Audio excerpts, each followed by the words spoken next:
What you're seeing now is a record of Prince's final hours. For the first time, the world was shown surveillance footage of him walking into his doctor's office less than a day before he died. But what alarms investigators even more is not what we can see. It's what no one can see at all. Inside Paisley Park, a home wired with high-security cameras, something happened in the last 48 hours of his life that still sits at the center of this mystery. A property that was supposed to be under constant watch suddenly went blind. Every hallway, every studio door, every main entrance. According to investigators, in the 2 days before Prince was found dead, every camera was deactivated. Not by a storm, not by a power surge, but, as police later confirmed, by human hands. When his sister, Tyka Nelson, was told that an unidentified person had entered Paisley Park on that final night, her voice reportedly shook. Someone had been inside. And during that same window, someone turned off his cameras. What took place inside that manufactured silence is the question this file is about to reopen. To understand Prince's last hours, investigators had to start with the one place he believed could protect him from the outside world, Paisley Park. This was never just a residence. It was a fortress he designed after years of lawsuits, threats, and people trying to control the legacy he spent his life creating. By the early 2000s, Prince's trust in the music industry was fractured. He was wary of the press and, according to people close to him, even suspicious of some of the faces that had been around for years. Friends said he moved like a man who felt constantly observed. Staff recalled that he slept lightly, double-checked locks, and walked through those long hallways in near-total silence, as if he were listening for something only he could hear. That is why in 2014, Prince made a choice that would later become central to this case. He ordered a full upgrade of Paisley Park's surveillance system. High-resolution cameras were mounted in the main entryway, down the east hallway, outside the recording studios, along backstage corridors, and at key exterior doors around the property. In all, more than a dozen cameras watched nearly every movement. It wasn't a vanity project. According to those who knew him, it was a reaction to fear. There were incidents most of the public never heard about. Packages with no return address arriving at the gates, strangers showing up claiming to have meetings, disputes over unreleased music worth millions of dollars. Whether every threat was genuine or imagined didn't matter. To Prince, they felt real enough to justify monitoring everything. One detail, however, would later overshadow all the others. Only 4 people had full access to the camera controls. First, Prince himself. Second, Kirk Johnson, his longtime friend and assistant, one of the few people allowed to enter Paisley Park without calling ahead. Third, the dedicated security technician responsible for maintenance and repairs. And the fourth, according to official documents, was a non-public employee with elevated access. A person whose name has never been widely disclosed, a kind of ghost in the investigation. When investigators pulled the security logs after Prince's death, what they found was chilling. The system had not suffered a catastrophic failure. There was no record of a building-wide outage, no blown fuse that could explain the blackout. Instead, according to reports, the cameras inside Paisley Park went offline one by one in a sequence that suggested someone who understood the layout had targeted specific feeds. Because only 4 people held those permissions, those 4 individuals became the gravitational center of every question that followed. What was really happening inside Paisley Park that week? Why would a man obsessed with his own security suddenly lose his surveillance blanket? And within that tiny circle of people who made the choice that left the entire compound blind, just as troubling was the emotional backdrop. In the days leading up to April 21, people close to Prince said he seemed different, more private than usual, withdrawn, and oddly unsettled. A man who relied on his cameras to feel safe now found them dark, mute, and unresponsive. If he noticed, and many believe he did, then he spent his final days knowing that someone with access had overridden his last line of protection. In some investigations, a technical problem would be an unfortunate detail.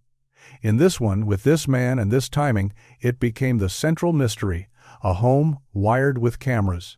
No footage from the last 48 hours. And only 4 people who could explain why. In May 2017, inside a modest NBC studio in Minneapolis, Tyka Nelson sat under harsh white lighting, her hands trembling slightly in her lap. When the interviewer finally asked what the family had avoided saying aloud for a year, "Do you believe Prince died from an accident?" she did not answer immediately. She stared at the floor, took a long, slow breath, and then spoke the words that shifted the entire public narrative. "There were people around my brother, people our family had never met." Tyka explained that in the final weeks of April 2016, a new man began appearing inside Prince's schedule. According to her, he was arranging meetings, blocking hospital visits, and moving through the calendar with an authority no one in the family recognized. He wasn't an old friend. He wasn't long-term staff. Yet he had access. Then came the detail that froze the room. On April 20, Tyka said quietly, "This man was inside Paisley Park late at night. He shouldn't have been there." But the real shock came the next morning, when investigators asked to review the surveillance recordings. Every camera in that complex, the hallways, the studios, the entry doors, showed the same thing. Nothing. 48 hours of total blackout. Tyka's voice cracked as she said, "Someone shut them off, and somebody knows why." In that moment, she was not just grieving, she was, in her own way, making an accusation.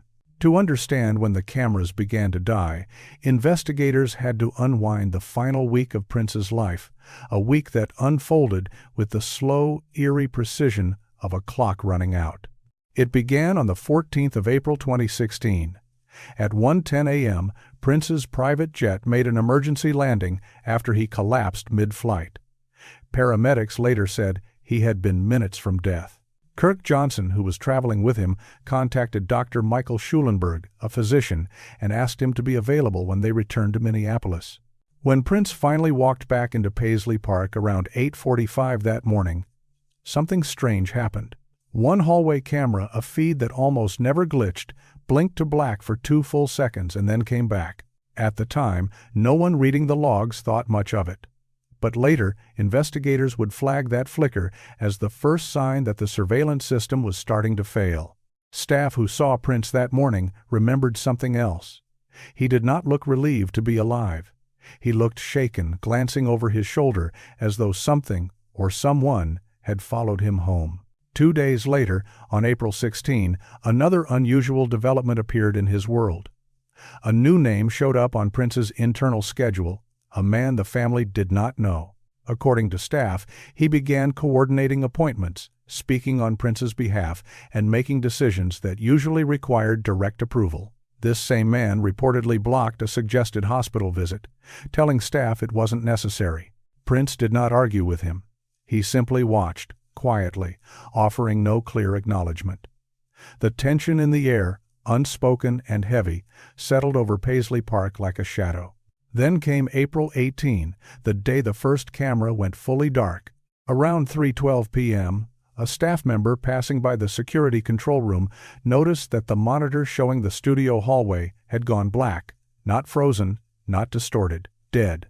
The staff member alerted Prince.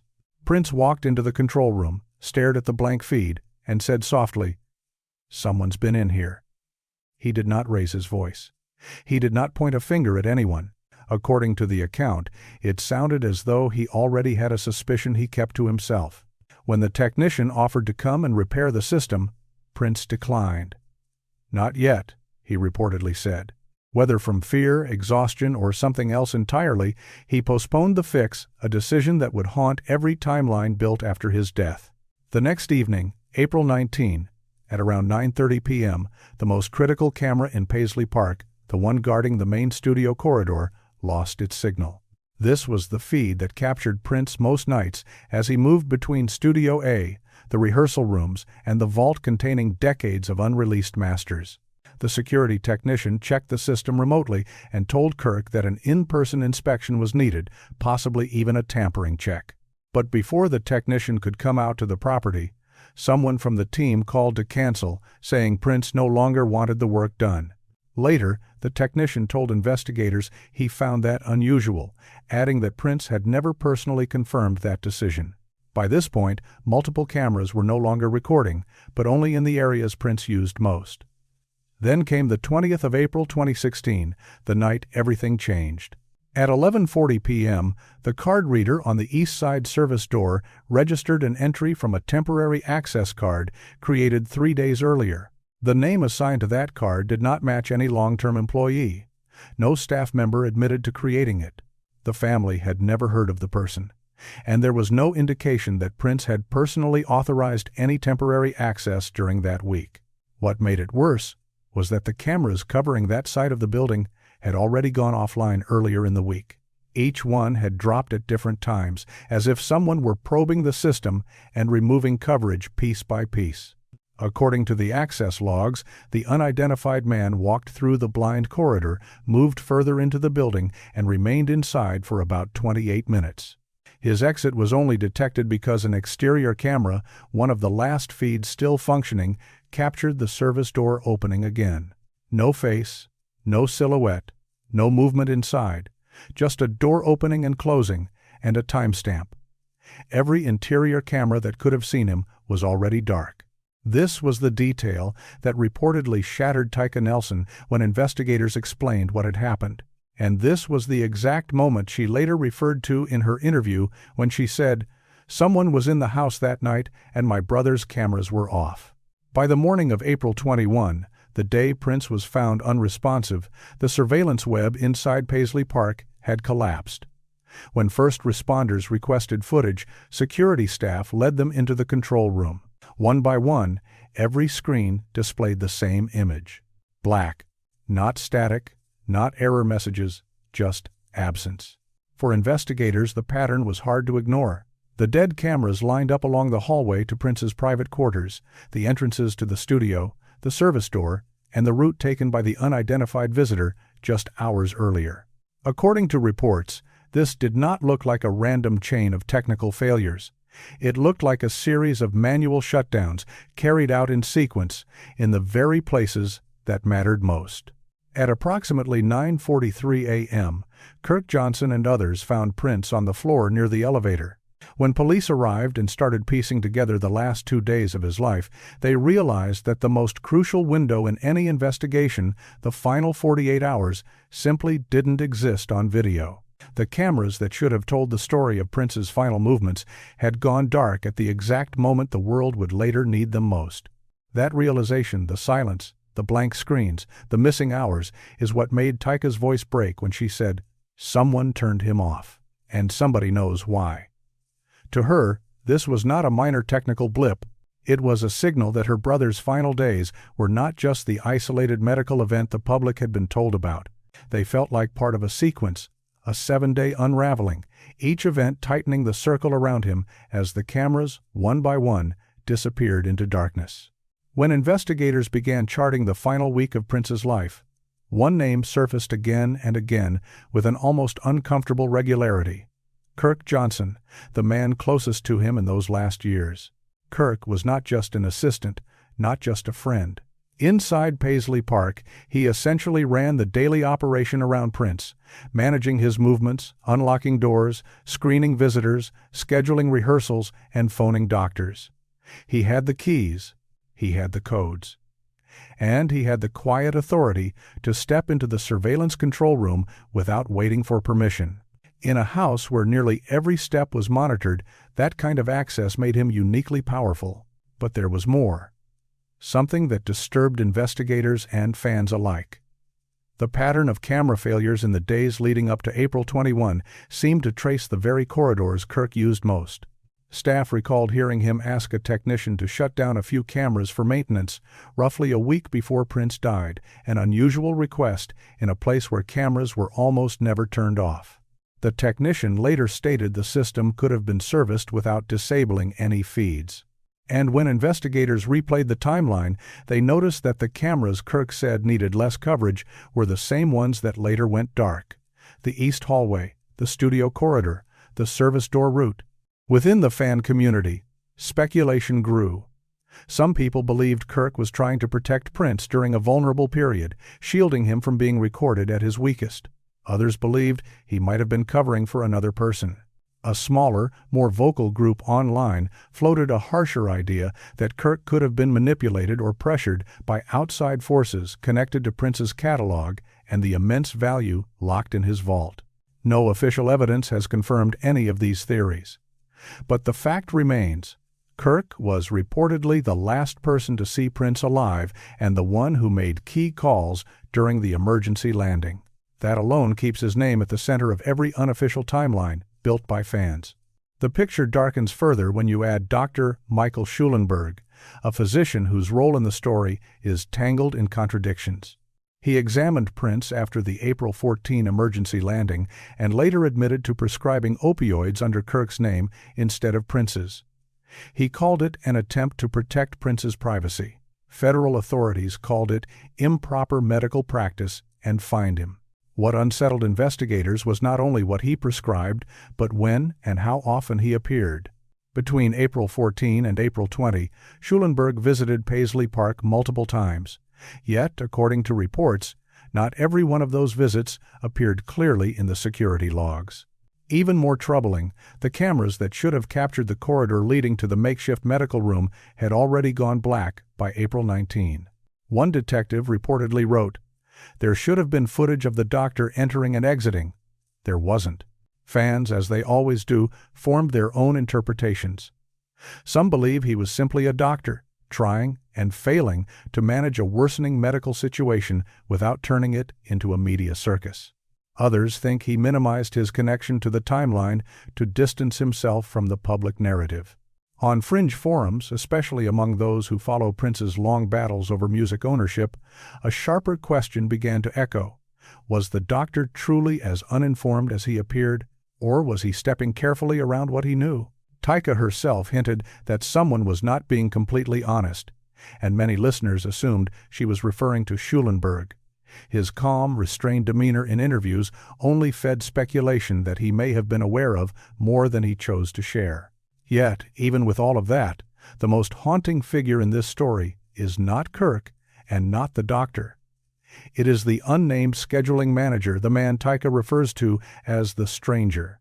He seemed to materialize inside Prince's life around April 16, almost without context. This man controlled which visitors were granted access. He reportedly decided Prince did not need to go to the hospital. He arranged rehearsals and appearances. He operated with a level of authority that startled those who had known Prince for years. No one in the Nelson family recognized him. Prince never publicly introduced him. Yet he moved as if he held full administrative power. Then investigators uncovered something even more unsettling. This same man was physically inside Paisley Park on the night of April 20. The access logs show him entering through the east side service door at 11:40 p.m. The entry was recorded by a temporary access card created just days earlier. The name tied to that card did not belong to any long-term employee. The cameras that should have captured his path were already dead. When he left 28 minutes later, the only visual record was a single exterior camera, one of the last functioning eyes in a building of blind screens, tracking the service door opening and closing. No face, no body, just a timestamp and a door in motion. Fans have spent years constructing theories about this figure. Some believe he was merely a temporary tour or scheduling coordinator caught in extraordinary circumstances. Others suspect he may have been aligned with business interests who were focused on Prince's unreleased masters, one of the most valuable vaults in modern music. A small group in fan communities even suggested he might be the same person seen accompanying Prince at certain private meetings in late 2015, though no independent evidence has firmly supported that belief. What remains difficult to ignore is that this man had influence Prince never fully explained and access he never clearly justified. But the most opaque shadow in this entire story falls over the fourth access holder, the so-called phantom technician, whose identity has never been made public. Investigators have described him only as a high-level technical contractor with advanced permissions. He was not staff. He was not family. He was not someone fans would have recognized from performances, interviews, or photographs. Yet, he reportedly had the ability to override camera systems remotely, alter logs, disable feeds, or conceal user activity. In simple terms, he was one of the very few people who could have shut the cameras down without leaving obvious digital fingerprints. Among fans, this detail may be the most heavily dissected of all. Some believe this technician acted alone, driven by motives no one has uncovered. Others think he followed directions from someone higher in the entertainment hierarchy. More speculative circles claim he might have been tied to individuals who stood to gain financially from Prince's death, especially given the lack of a will and the staggering worth of the vault. Nothing so far has proven these ideas. Still, the fact that the technician's name remained sealed while other names became part of public record keeps the theory alive that whatever he knew or whatever he did was considered too sensitive to release. Taken together, the four figures around Prince in his final days form a tight, unnerving constellation. Kirk, with access to nearly every room. The doctor, managing powerful medications. The stranger, shaping Prince's schedule and decisions. And the hidden technician, capable of quietly killing the cameras. Each man had a reason to be there. Each had a role that could be defended. But each also left behind gaps, moments that do not line up perfectly, questions that still have no clear answer. And in the middle of it all stood Prince, physically weakened, increasingly suspicious, and more isolated than he had ever been. He moved through the dim hallways of Paisley Park, the fortress he built to protect himself, while the very cameras he believed in began to disappear. One screen at a time. Tyka Nelson's voice broke when she said, "Someone turned those cameras off." But it was what she added next, softer and more haunting, that has stayed with fans the most. And I think one of them knows why. When people talk about the mystery surrounding Prince's final days, their theories almost always curve back toward a single force: money. Not ordinary wealth, but the kind of value attached to an artist whose work has gone beyond charts and into myth. Within fan circles, it was often said that Prince's unreleased vault alone could rival the economies of small nations. Inside that vault were master recordings, alternate takes, videos, and projects that never saw the light of day. And once you step into that space, into the weight of what he was protecting, the timeline of his last year begins to feel even darker. Throughout the 2000s, Prince spent years fighting for control of his masters, after decades of strained relationships with record labels. He refused to sell them.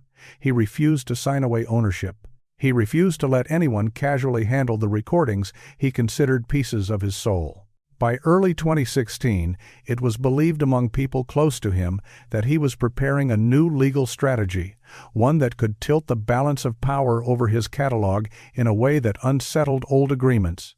On message boards, fans still repeat a line he was rumored to have said in 2015. "If anything happens to me, they'll try to take it." No one has ever proven he actually said those words, but the phrase spread so quickly and so widely that it became a kind of ghost story in the community. And when he died without a signed will on record, that ghost story only grew louder. What made the situation even more clouded was the quiet tension building inside Paisley Park in the years leading up to his death. Across 2014 and 2015, Prince let several people go: lighting designers, logistics staff, a studio engineer, even a longtime collaborator. To outsiders, it looked like a routine reshuffling, an artist tightening his operation. But those closer to the scene suggested something else. They said Prince was becoming more suspicious, more guarded, and less tolerant of anyone who made him feel observed or constrained. Minneapolis locals remembered seeing him late at